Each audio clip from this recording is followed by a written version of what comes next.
You open your mouth to answer a simple question. How are you doing today? And instead of the automatic, I'm fine, something stops you. You physically cannot say it unless it's true. From this moment forward, every word that leaves your mouth must be the truth, not a version of the truth, not a polite adjustment, the actual complete truth every single time you speak. What would that really be like? At first, it sounds almost noble. A world without lies sounds like a better world. No more scams, no more manipulation, no more politicians dodging questions. But total forced honesty is not the same as simply being an honest person. It removes something most people don't even realize they rely on constantly, the small, harmless untruths that keep everyday life running smoothly.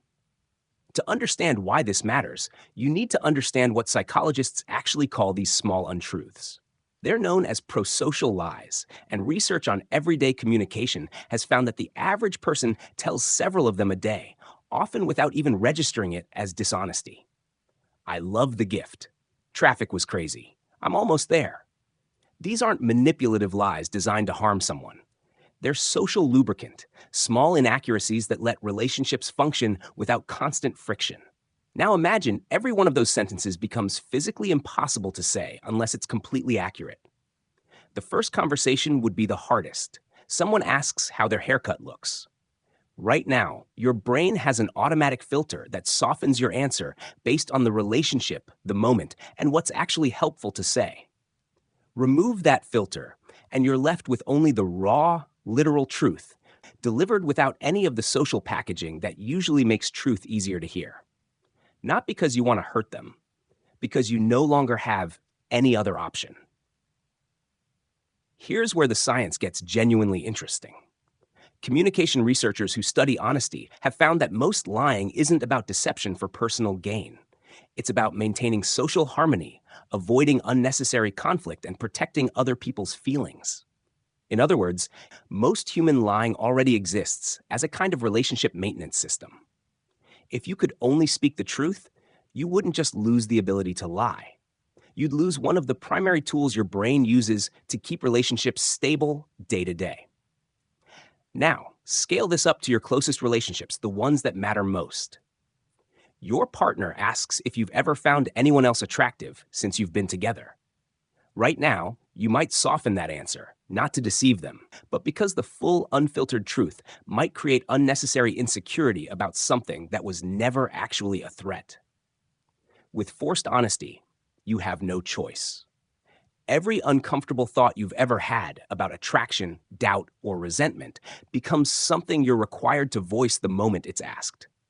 Some relationship researchers who study communication patterns note that complete, unfiltered honesty can sometimes damage trust rather than build it, especially when people aren't equipped to process difficult truths delivered without any emotional cushioning.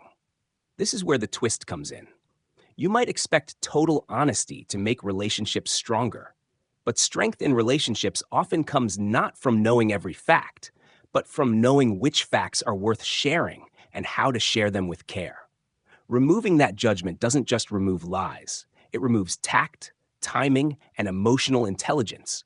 Three things that are arguably more important to a relationship than raw factual accuracy. Think about what this means for something as ordinary as a job interview. An interviewer asks why you left your last position. The honest answer might involve office politics, personal frustration, or details that would normally stay private for professional reasons. Right now, you get to choose what's relevant to share. Under total honesty, if they ask directly, you must answer completely, with no room to redirect toward what's actually useful for them to know.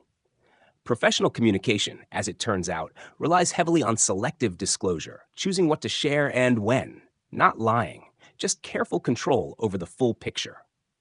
Now widen the lens to something bigger. What if this compulsion applied not just to you, but to everyone on Earth, all at once?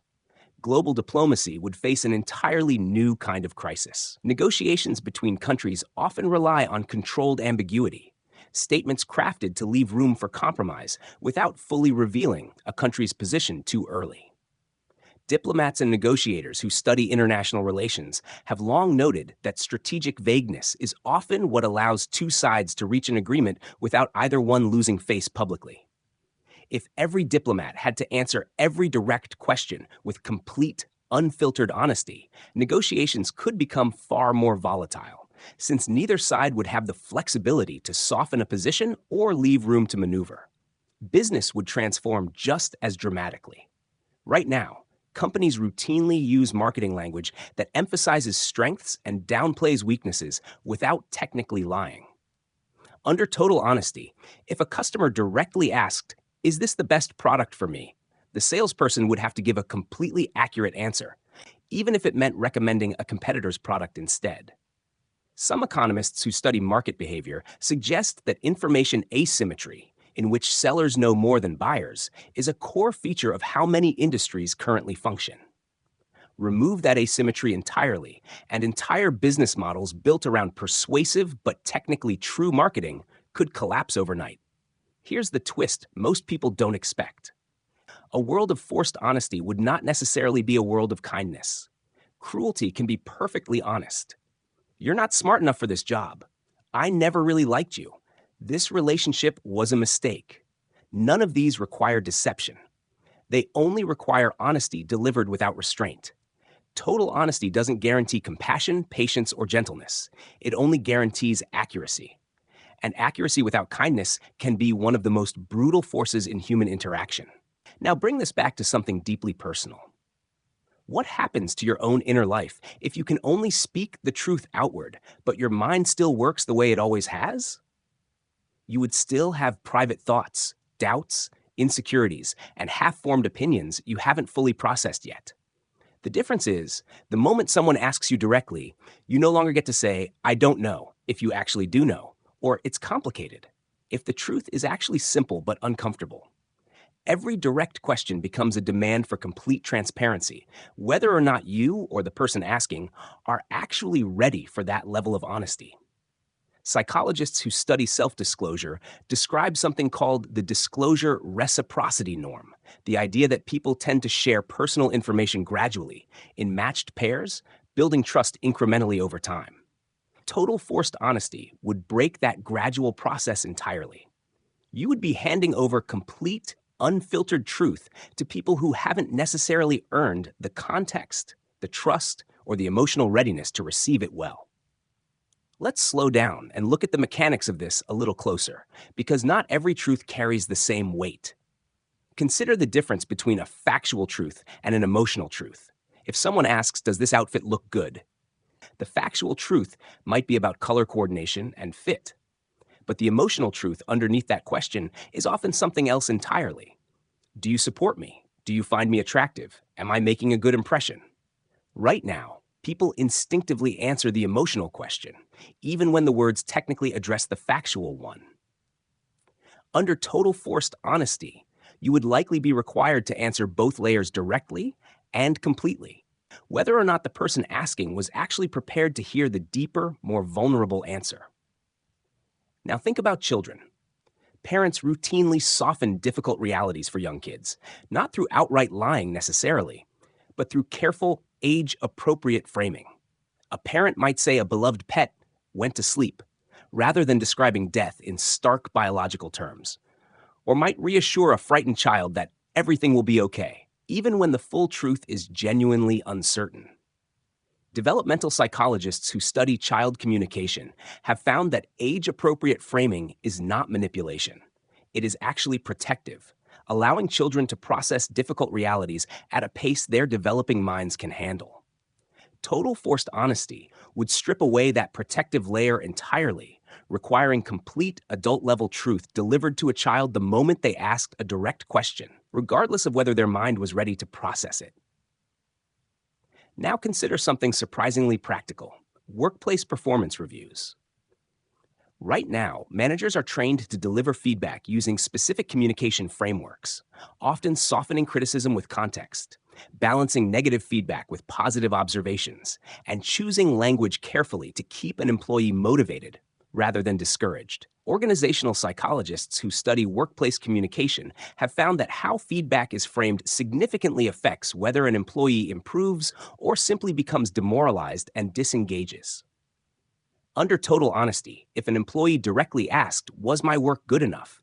A manager would have to answer with complete, unfiltered accuracy, stripped of any strategic framing designed to keep that employee motivated toward improvement. Now, widen the lens one more time, back to medicine, because this is where the stakes become genuinely serious.